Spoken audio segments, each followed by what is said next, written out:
Dan pemirsa, di segmen ini kami akan ajak Anda bergabung dengan rekan-rekan kami untuk menyimak sejumlah kabar menarik dari sejumlah daerah di Indonesia.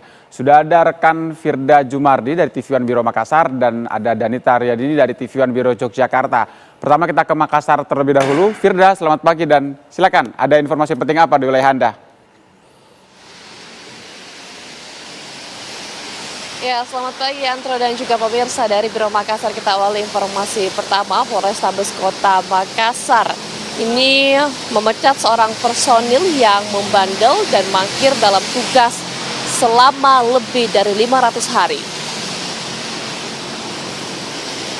Brigpol Nasrullah, seorang personil Polrestabes Makassar yang bertugas sebagai bintara administrasi Sium Polrestabes Makassar, dipecat tidak dengan hormat atau di PTDH Polrestabes Makassar.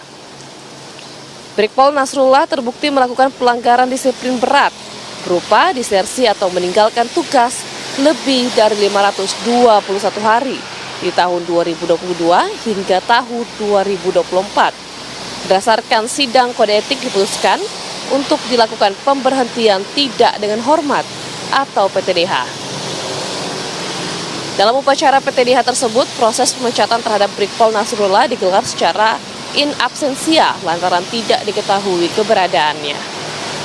Kapolrestabes Makassar menekankan kepada personil Polrestabes Makassar agar bekerja secara profesional dan tidak melakukan pelanggaran, baik disiplin maupun pidana.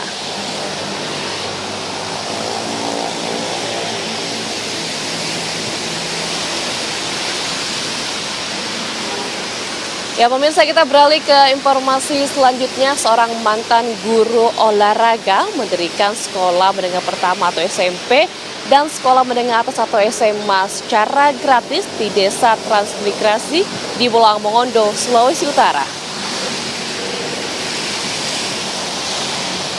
Sosok tersebut bernama Inenga Puji, warga desa Mopugat, Kecamatan Dumoga Utara, Kabupaten Bolang Mongondo, Sulawesi Utara.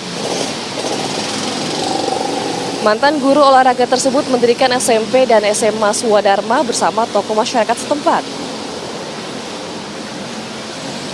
Awal mula mendirikan sekolah, ia bersama tokoh masyarakat lain terpaksa harus meminjam bangunan milik pemerintah desa, sementara untuk kebutuhan lain yang dibutuhkan, Inenga Puji harus menggunakan dana pribadinya.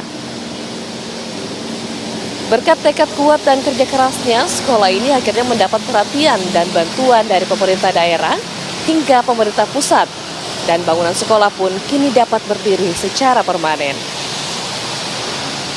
Bangunan sekolahnya sendiri tampak representatif serta memiliki ciri khas ornamen Bali, sejalan dengan mayoritas warga desa Mopugat yang berasal dari Bali.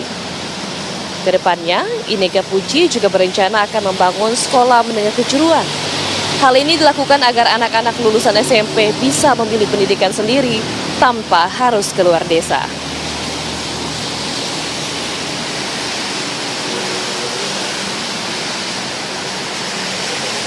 Ya, Antro dan juga pemirsa, demikian dua informasi dari Biro Makassar. Kembali ke Anda di Jakarta. Baik, terima kasih Firda Jumardi atas dua informasi penting Anda dari wilayah Makassar.